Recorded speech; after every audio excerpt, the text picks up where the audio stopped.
नमस्कार। हरदीप सिंह निज्जर हत्याकांड के मामले में कनाडा सरकार को बड़ा झटका लगा है, क्योंकि जो 4 आरोपी जिनके नाम थे, उनको बेल मिल गई है कोर्ट की तरफ से।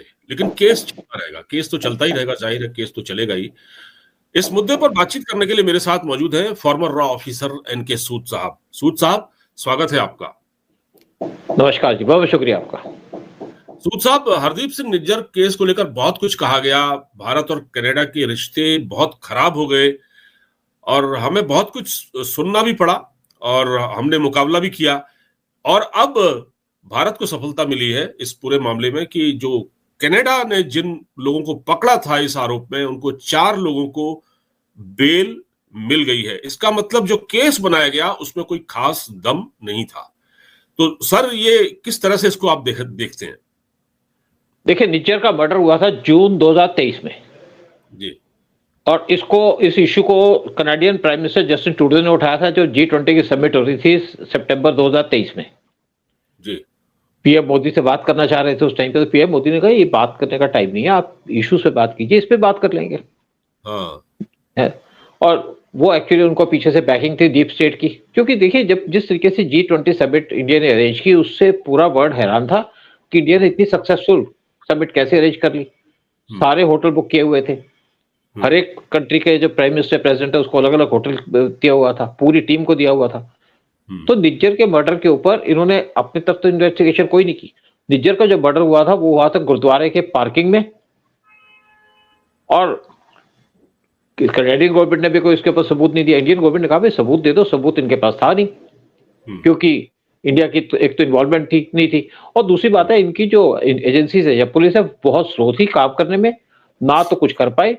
और फिर इंडिया को बदनाम करने के लिए कभी कहा कि यहाँ पे किसी का नाम ले दिया, कभी किसी का नाम ले दिया। इंडिया ने कहा भाई आपके पास जो एविडेंस है हमें दे दो, कोई एविडेंस नहीं मिली। उसके बाद अब जो लेटेस्ट केस सामने आया, तो उस टाइम पे जो 4 एक्यूज थे, 3 को पहले अरेस्ट किया गया था, वो भी 1 साल के बाद, 1 साल से ज्यादा टाइम होने के बाद अरेस्ट किया गया, जब इंडिया ने बार बार इन पर प्रेशर डाला। तो एक का नाम था करणदीप प्रीत, दूसरे 28 साल की उम्र, कमलप्रीत सिंह 22 साल, करण बरार 22 साल, और कुछ दिन के बाद कनाडियन पुलिस ने एक और को अरेस्ट किया, अमनदीप सिंह 22 साल की उम्र, जेल में डाल दिया गया। लेकिन जब केस कोर्ट के सामने आया तो कोर्ट ने कहा आपके पास तो प्रॉपर एविडेंस नहीं है इनके खिलाफ, आपने इसको जेल में डाल दिया। तो कोर्ट ने इनको बेल दे दी बगैर कुछ ज्यादा बहस किए हुए, कहा पहले एविडेंस लाओ फिर इनके बाद केस चलाना आगे से। तो एक कनाडियन गवर्नमेंट, ट्रूडो की गवर्नमेंट को बहुत बड़ा झटका लगा। वैसे भी ट्रूडो इस टाइम पे रिजाइन कर चुके हैं कनाडियन प्राइम मिनिस्टर की सीट से, और उनके रेजिग्नेशन करने से कि मेन जो वजह है वो है निज्जर का केस। और जब से ट्रंप पावर में आए, ट्रंप ने कहा कि हम कनाडा के ऊपर 25% ट्रूडो टैक्स लगा, यहाँ पे टैक्स लगा, एक्स्ट्रा टैक्स लगा देंगे। तो ट्रूडो हिल गए और वो ट्रंप से मिलने यूएस के अंदर चले गए। ट्रंप ने उनसे अपने जो होटल था वहां पे मीटिंग की और डिनर किया दोनों साथ में। तो जब जाने के बाद जब ट्रूडो ने उसके ऊपर कमेंट्स दिए कि बड़ी अच्छी मीटिंग रही, तो ट्रंप ने कहा कि आप कनाडा को यूएस की 51st स्टेट बना दीजिए, मतलब कनाडा पार्ट हो यूएस का, नहीं तो हम तुम्हारे पे 25% टैरिफ तो लगा ही रहे, तुम्हारी इकोनॉमी बर्बाद हो जाएगी। इनकी इसलिए इकोनॉमी बर्बाद हो जाएगी, तो कनाडा जो है टोटली डिपेंडेंट है यूएस के ऊपर। ऑयल 70% जो यूएस के अंदर जाता है वो कनाडियन वो जाता है यूएस के अंदर। डेली इनके कंट्री के अंदर कनाडा से जो सामान जाता है यूएस में वो बिलियंस ऑफ डॉलर का जाता है जी, उस पर झटका था। और तीसरी बात है कि ये इन्होंने कहा कि हमारी 20% गाड़ियां तो यूएस के अंदर सेल होती हैं। तो ट्रंप ने कहा हमें तुम्हारी गाड़ियों की जरूरत नहीं है। तो जिस तरीके से उन्होंने ट्रूडो को चैलेंज किया या ट्रूडो को टारगेट किया, ट्रूडो को अपनी सीट छोड़नी पड़ी। और ट्रंप इसलिए भी नाराज थे ट्रूडो से, वो वैसे भी इसको कहते थे ही जोकर, जोकर का नाम लेके देते थे, क्योंकि वो इनकी पॉलिसीज को एक्सेप्ट नहीं करते थे। और ट्रूडो जो पूरे तरीके से इंडिया को टारगेट कर रहे थे, उनको बहुत बड़ा झटका लगा पावर से हटने के बाद कि 4 लोग जिन पे इल्जाम लगाया था निज्जर के मर्डर का, उनको कोर्ट ने बेल दे दी। और कोर्ट ने कहा कि आपके पास तो एविडेंस नहीं है प्रॉपर। तो इससे क्या है, सारा केस क्लियर हो गया।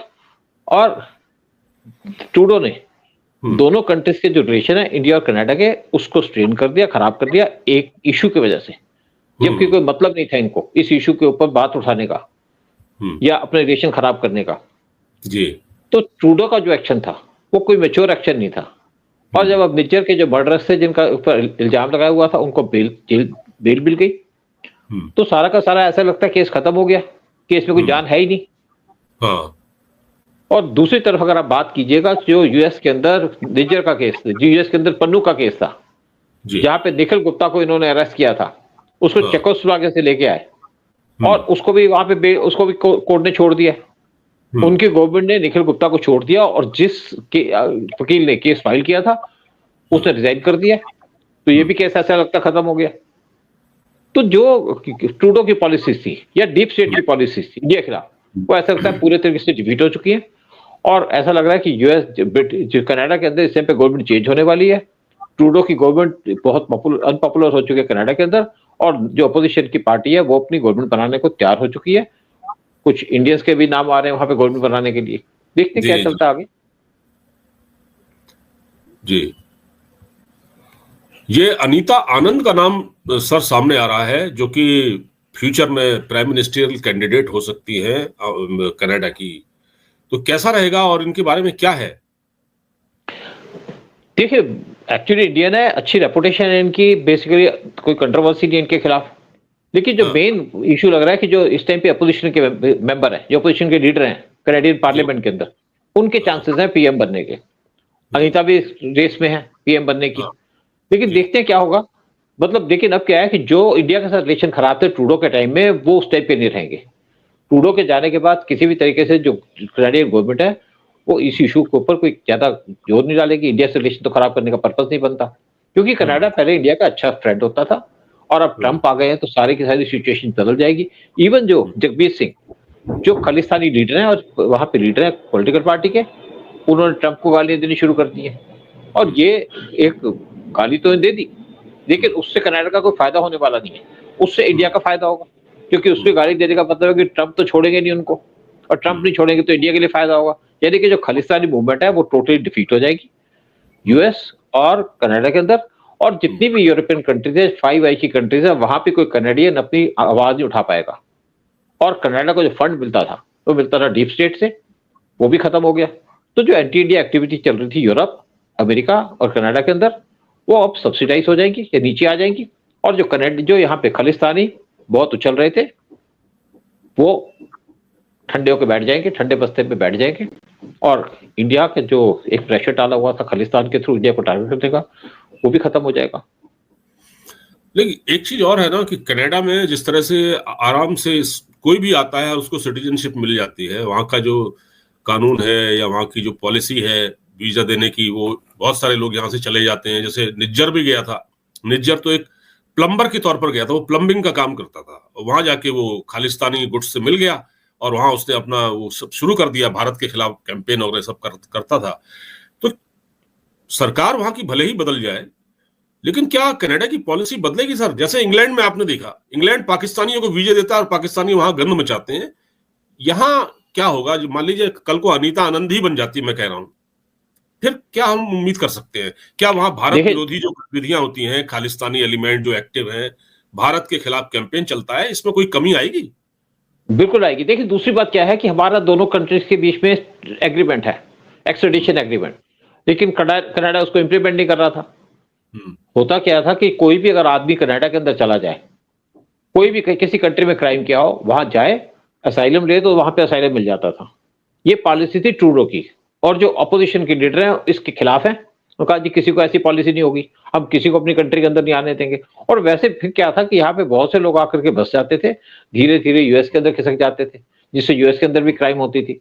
तो अब जो उनके प्राइम मिनिस्टर हैं, जो बनने वाले हैं अपोजिशन के लीडर, उन्होंने कहा ये पॉलिसी जो ट्रूडो की थी हम इसको कभी सपोर्ट नहीं करते, वैसे भी उन्होंने सपोर्ट नहीं किया। तो जो अब लोग यूएस के अंदर कनाडा के अंदर आके बस जाते थे उनको वीजा मिल जाता था, अब उनको वीजा दिया नहीं जाएगा। एक इनके जो अपोजिशन लीडर हैं, इवन अनीता ने ये जो पॉलिसी क्लियर कर दी है कि किसी इलीगल आदमी को हम यहाँ पे आने नहीं देंगे, और जिसके ऊपर क्राइम हो या क्रिमिनल केस फाइल हो उसको तो आने नहीं देंगे। और देखिए दूसरी बात होती है, किसी को असाइलम देने से पहले या किसी को अपने पासपोर्ट देने से पहले उस कंट्री से पूछा जाता है कि आपको कोई ऑब्जेक्शन तो नहीं है। अगर ऑब्जेक्शन तो नहीं, उसको अपनी कंट्री के अंदर इन्वाइट किया जाता। लेकिन दूसरी तरफ ट्रंप ने भी कह दिया कि लोग कनाडा के अंदर आते हैं, क्रिमिनल रिकॉर्ड होता है उनका, उसके बाद वो यूएस के अंदर शिफ्ट कर जाते हैं। तो यूएस से उन्होंने जितने भी इलीगल लोग थे निकालना शुरू कर दिया, और वहां पे बहुत से इंडियंस हैं यूएस के अंदर, खालिस्तानी भी है, उनको निकालने की तैयारी हो चुकी है और बहुत से लोग तो छोड़ करके कनाडा वापस भाग चुके हैं। और दूसरी बात है कि यूएस के अंदर फ्री राशन मिला करता था डीप स्टेट के द्वारा, फ्री खाना-पीना मिलता था, वो ट्रंप ने वैसे ही बंद कर दिया।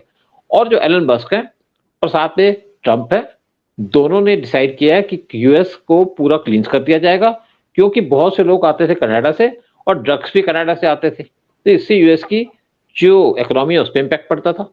तो ट्रंप तो बहुत सख्त होने वाले हैं, जो भी इल्लीगल लोग उस कंट्री के अंदर इंटरफेयर करते हैं, चाहे इंडियंस हो, चाहे पाकिस्तानी, चाहे किसी और कंट्री के। और इसीलिए उन्होंने ये कहा है कि जो ट्रूडो कहा था कि you are the governor of 51st state of Canada, यानी कि यूएस को, कनाडा को कह दिया कि वो यूएस की एक 51st स्टेट है। तो इससे भी बड़ी खलबली मची हुई है कनाडा के अंदर। और कनाडा, मैं बताऊं आपको कि यूएई ने, क्योंकि यूएई में, यूनाइटेड अरब अमीरात ने एक बड़ा स्ट्रिक्ट स्टेप लिया है। मैंने पढ़ी थी ये न्यूज कि उन्होंने अपने यहाँ पाकिस्तानियों का वीजा लगभग बंद कर दिया है और उन्होंने ये कहा है पाकिस्तान गवर्नमेंट से कि अगर आप किसी को यहाँ भेजते हैं तो वो जो अधिकारी हैं वहां के, जांच एजेंसियां हैं, वो पहले वेरीफाई करें कि इस आदमी का कैरेक्टर क्या था और ये करता क्या था, इसका ट्रैक रिकॉर्ड क्या है। अगर ये क्रिमिनल था तो इसको मत भेजें। क्या ऐसी व्यवस्था ये कनाडा में या इंग्लैंड में, ऐसी जगहों पर जो खुलेआम वीजे बांटते हैं, ऐसा नहीं हो सकता? जो कनाडा में तो देखिए बिल्कुल, कनाडा में तो बिल्कुल होगा, क्योंकि कनाडा के अंदर जो जस्टिन ट्रूडो जा रहे हैं, जस्टिन ट्रूडो क्या करते थे, जो भी पाकिस्तानी आए, चाहे इंडिया से आए, क्रिमिनल रिकॉर्ड हो, उनको कोई फर्क नहीं पड़ता था, उनको असाइलम देते थे और उस आदमी को यूज करते थे उस कंट्री के खिलाफ। यानी जितने पाकिस्तानी थे उनको भी इंडिया के खिलाफ यूज किया जाता था, जितने खालिस्तानी थे उनको भी इंडिया के खिलाफ यूज किया जाता था। वो इसको एंजॉय करते थे। लेकिन अब वहां पे पॉलिसी चेंज हो रही है और किसी भी क्रिमिनल को रिकॉर्ड वो दिया नहीं जाएगा, और इंडिया से अगर कोई चला भी गया तो उसके बाद कनाडा उनको एक्सेप्ट ही नहीं करेगा। वैसे भी कनाडा के अंदर जितने लोग बैठे हैं वहां पे बहुत से स्टूडेंट्स हैं जो पढ़ाई करने जाते हैं, बहुत सा पैसा खर्च करके जाते हैं, उनको वापस भेजा जा रहा है इंडिया के अंदर। वो इस लड़ाई के अंदर स्पेशली जो किया ट्रूडो की जो पॉलिसी है उसकी वजह से वो नुकसान झेल रहे हैं। जब कोई कनाडा जाता है तो कहते हैं 30 से 40 लाख खर्च किया जाता है और सोचता है कि मेरे को चलो नया कैरियर बनेगा, कुछ मैं यहाँ पे पैसे अर्न कर पाऊंगा, और वहां पे जाकर के पढ़ाई करता है, साथ में पार्ट टाइम जॉब करता है और उसके बाद थोड़े थोड़े पैसे अपने घर पे भेज करके अपने फैमिली को सपोर्ट करता है। अब जिन लोगों ने पैसा खर्चा है वो इंडिया के अंदर वापस आएंगे। बड़े दुखद बात है स्पेशली फैमिलीज के लिए, जिन्होंने अपने बच्चों को पैसा खर्च के कनाडा के अंदर भेजा था और पहले कुछ लोग चले जाते थे यूएस के अंदर, यूएस ने भी दरवाजे बंद कर दिए इलीगल लोगों के लिए, तो अब कोई यूएस भी नहीं जाना चाहता, तो क्योंकि ट्रंप वहां पे आ चुके हैं। तो ये जो लोग वहां पे, देखिए क्या था कि बहुत से पाकिस्तान गए, पाकिस्तान के आईएसए के लोग इस टाइम पे कनाडा के अंदर बैठे हैं, उनके आईएसए में जो काम करते थे, उनकी आर्मी में काम करते थे, कनाडा में बैठे और वहां पे मर्डर भी कर रहे हैं बलूचियों के और बाकी लोगों के जो इंडिपेंडेंस की लड़ाई लड़ रहे थे अपनी कंट्री के अंदर। एक बलूची लड़की जो वहां पे एक्टिविस्ट थी उसका मर्डर कर दिया और कनाडियन पुलिस ने कोई इंक्वायरी नहीं किया, कहता कुछ नहीं, यहाँ पे कुछ नहीं हुआ। बिल्कुल, ये ठीक कह रहे हैं आप, बिल्कुल सही कह रहे हैं। तो ये होना चाहिए और मुझे लगता है कि अब कनाडा की पॉलिसी बदलेगी और इस तरह के जो लोग आते हैं वहां पर जो हरकतें करते हैं, वहां लोगों को मारते हैं या किसी देश का झंडा जलाते हैं, भारत के खिलाफ काफी कैंपेन था वहां पर, इसमें अब कमी आएगी। अब देखना पड़ेगा आगे क्या होता है। सर बहुत बहुत धन्यवाद बातचीत करने के लिए। नमस्कार। नमस्कार, बहुत बहुत शुक्रिया आपका।